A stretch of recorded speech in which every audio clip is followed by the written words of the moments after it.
Hello everyone, আমার নতুন আরেকটা ব্লগে তোমাদের অনেক অনেক স্বাগত।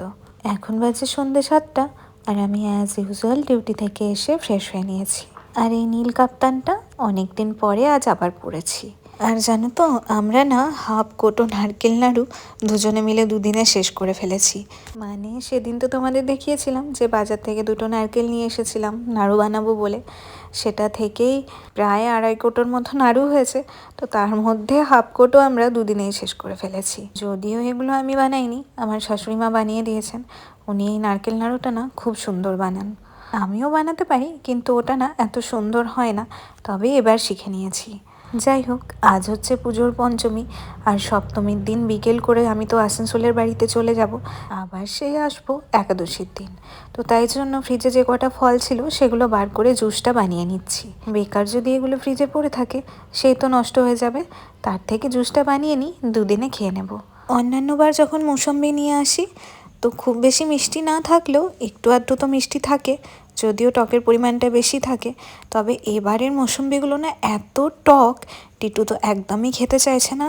জুস বানানোর পর বিট নুন দিয়ে একটু মুখরোচক বানিয়ে কোনো রকমে ওকে দিতে হয়। তো যাই হোক, জুস বানানো হয়ে গিয়েছে, ওটা এখন ফ্রিজে স্টোর করে রেখে দিলাম। আর এদিকে আজকে রাত্রে রুটি খাবো না, টিটু বলে গেছিলো যে চিকেন কষা আর বাসমতি রাইস বানাতে, সেটাই আজ ডিনারে বানাচ্ছি।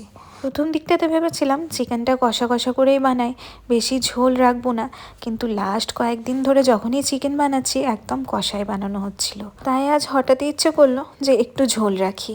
রান্না কমপ্লিট, রান্নাঘর গোছানো হয়ে গিয়েছে। আর এই দেখো, এটি হচ্ছে টিট্টুদের ক্লাবের মা দুর্গা প্রতিমা। ওদের ক্লাবে কালকেই উদ্বোধন হয়ে গিয়েছে। যদিও ক্লাবটি বাড়ির থেকে খুবই সামনে, কিন্তু তারপরেও আমার এখনও দেখতে যাওয়া হয়নি। আমি ওকেই বলেছিলাম যে একটা ভিডিও করে এনে দিতে, তাই এনে দিয়েছে। এদিকে গরম গরম ভাত আর মাংসের ঝোল তো আছেই, আর তার সাথে জানো তো কালকের বানানো পনির বাটার মশালাও একটু নিয়ে নিয়েছি। মানে কাল ডিনারে ওটা বানিয়েছিলাম, তো একটুখানি বেঁচে গিয়েছিল, আজ সেটা গরম করে নিয়ে নিলাম। মানে টিটু তো ঝাল খাওয়া বেশি পছন্দ করে না, মানে আগে তো একদমই খেত না, তবে এখন আমার সাথে থাকতে থাকতে একটু আধটু ঝাল খাওয়া ওরও অভ্যেস হয়ে গিয়েছে। তবে ঝাল ছাড়া খাবারও বেশিই পছন্দ করে। তার জন্য পনির বাটার মশালা, চিকেন বাটার মশালা এই সমস্ত খাবার ওর বেশি পছন্দ, কারণ এগুলো তো একটু মিষ্টি মিষ্টি হয়। তো যাই হোক, খাবার রেডি করে আবারও চলে এলাম বেডরুমে। ততক্ষণে দেখি গোপাল ভাঁড়ও লাগানো হয়ে গিয়েছে।